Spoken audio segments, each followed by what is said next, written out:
అది రైతు భరోసా కూడా 23వ తారీఖు పక్కా పడేటటువంటి అవకాశాలు 95% కనబడుతుంది. 95%, 100%లో 95%, ఒక 5% నమ్మొద్దు వీళ్ళని, కానీ ఓ 95% వీళ్ళు చెప్తున్నటువంటి మాట ప్రకారం 23వ తారీఖు ఒక్క ఎకరం లోపు ఉన్నటువంటి రైతులకు మాత్రమే, రైతు భరోసా పైసలు, అది కూడా 30 లక్షల మంది రైతులకు రైతు భరోసా డబ్బులు పడేటటువంటి అవకాశాలు బలంగా కనబడతా ఉన్నాయి.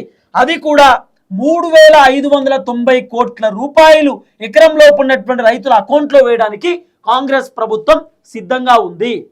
అది కూడా ఒకవేళ చెప్పినా కదా సండే రోజు రాకపోతే ఇక మీకు 12 గంటలకు వస్తాయి, రాత్రి 12 గంటలకు, అంటే సండే అయిపోయిన తర్వాత మండే వస్తుంది కదా, 23వ తారీఖు మండే రోజు రైతు భరోసా వచ్చేటటువంటి అవకాశాలు చాలా బలంగా ఉన్నాయి. అంటే 23వ తారీఖు లోపు రైతు భరోసా ఎకరం లోపు ఉన్నటువంటి రైతులకు 30 లక్షల మంది రైతులకు అకౌంట్లో పడేటటువంటి అవకాశాలు బలంగా కనబడుతున్నాయి.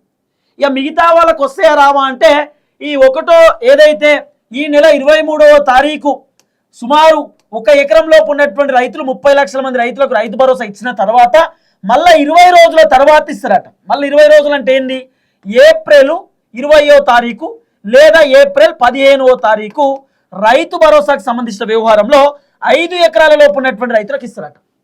ఇప్పుడేమో ఎకరం లోపు ఉన్నటువంటి రైతులకు, మళ్ళీ 20 రోజుల తర్వాత 5 ఎకరాల లోపు ఉన్నటువంటి రైతులకు ఇస్తారట. అది కూడా ఏప్రిల్ 15-16వ తారీఖు.